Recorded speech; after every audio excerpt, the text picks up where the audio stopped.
What if there was a place, an idyllic island, where residents don't go to gyms, don't take any sort of special pills or adhere to fad diets, and yet they live longer and have a quality of life many far younger souls could only envy? It's certainly hard to believe in a fountain of youth outside of mythology or movies. But then again, it may also be hard to believe what my Nightline co-anchor Bill Weir actually found when he traveled to an amazing place in the Aegean Sea. When you think of the good life on a Greek island, you might picture all-night bacchanals on the sand of Mykonos, where lithe bodies toast the fleeting glory of youth and party like there is no tomorrow. But what if I told you there is another Greek island few people know about, where they party long past tomorrow and well into their 90s? A place where they eat amazing food, wash it down with homemade wine, and make love without the help of any little blue pills. 2 times a week. That's impressive.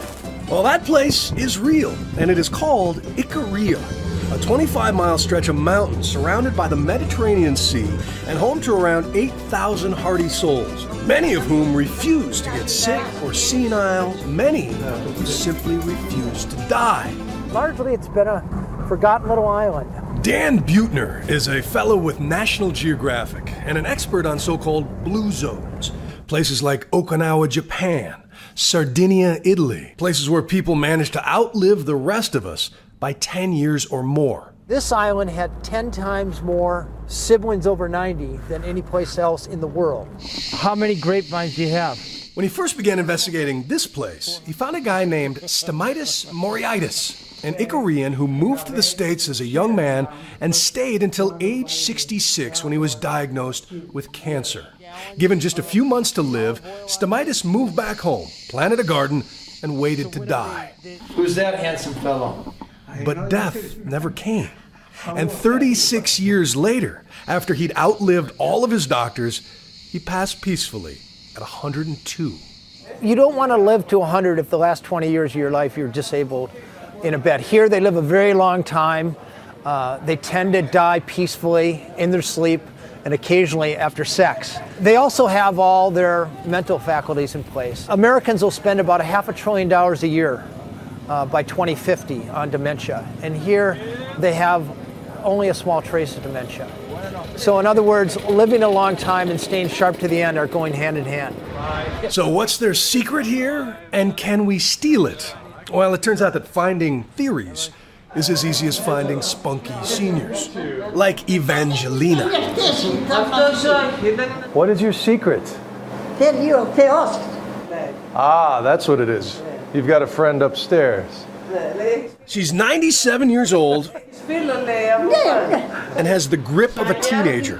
When you come to New York City, I'm going to take you out to some nightclubs. When she's not cleaning her own house or yelling at the neighbor lady, she's playing the mandolin and singing, though apparently neither on demand. I wonder what the tune is. We try to trick her into singing a few bars, but she's too quick for that. You're going to be 125. And then there's Konstantinos, a century old and still showing up for work every day. The cane helps with the wooden leg. He lost the real one fighting in World War II. And his secret is home brewed. So I'm not allowed to drink the entire bottle of wine at one time. Wine and wisdom from 100-year-old Greek. You still work? Oh, yeah. Yeah? Tire, stop. Oh, that's it. That's it. Demetrius is just a baby at 78, but well on his way. So what is the secret Yes. to Ikaria? Wine? Wine, yeah. Oh, yeah. 3 glasses a day. And if you think living forever means giving up other vices, meet Grigoris, 100 years old and a pack-a-day smoker. Yeah, you better watch those things, man. And attention, ladies, he is looking for love. How old does he want his next wife to be? About 60, 55, 60, something like that. You cradle robber. It soon becomes obvious that these are people who maximize social engagement and minimize stress. And the best way to do that is to throw away the clock. And they have a very strange routine. They tend to wake up late. They'll work in the morning, eat lunch about 1 or 2, take a nap, and in the summer, people will stay up to 2, 3 in the morning. See, that's my kind of circadian rhythms right there. I could get behind that schedule. When Ben Franklin came up with that whole early to bed, early to rise stuff, he obviously had never been to Icaria or met guys like Grigoris. On some nights, he'll be on the prowl until early morning. Really? Why? You were dancing naked after the wine. If you don't like what you see, get out of here.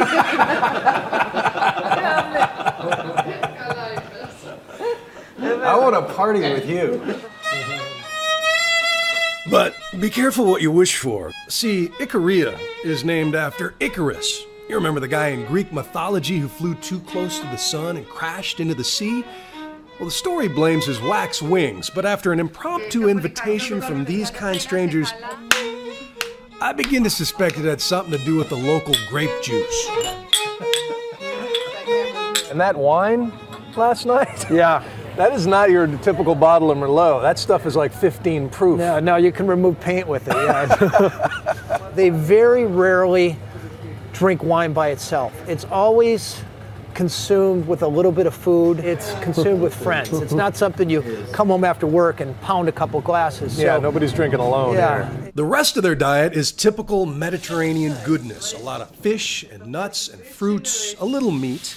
They start every day with a big spoonful of thick, pine-flavored honey to coat the digestive tract. And they drink gallons of local herbal tea, a natural diuretic which keeps inflammation down. And there must be some kind of aphrodisiac in there. Do you give your wife a kiss? Δίνεις ένα φιλί στη γυναίκα σου.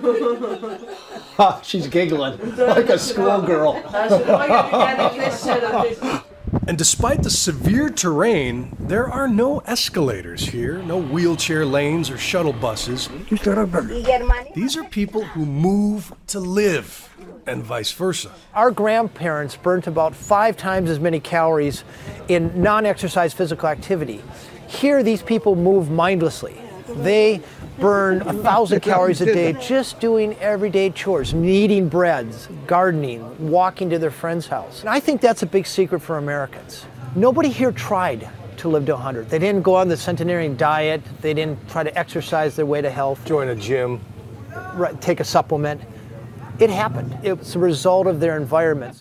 And when it comes to mental health, here's another huge key. Old folks are treasured in this society. The idea that they would warehouse their seniors is a vile thought here. Yes. Yeah, the idea of putting your aging parent in a retirement home would bring shame to the family. They're seen as repository of wisdom. They help with childcare. They help with the garden. They feel like they have a sense of purpose. They're not just told, well, you've worked for 40 or 50 years and now, go down to Florida and retire. All we know for sure is that people are living 8 to 10 years longer without dementia. They do so without depression, without heart disease and cancer, big killers in America. They don't have any special genes. There's some combination between the way they live and their environment that is yielding extraordinary longevity. You're just getting stronger and stronger. But if Evangelina gets her way, scientists and reporters will be stopping by her house for years to come to hear the secret to a long and happy life.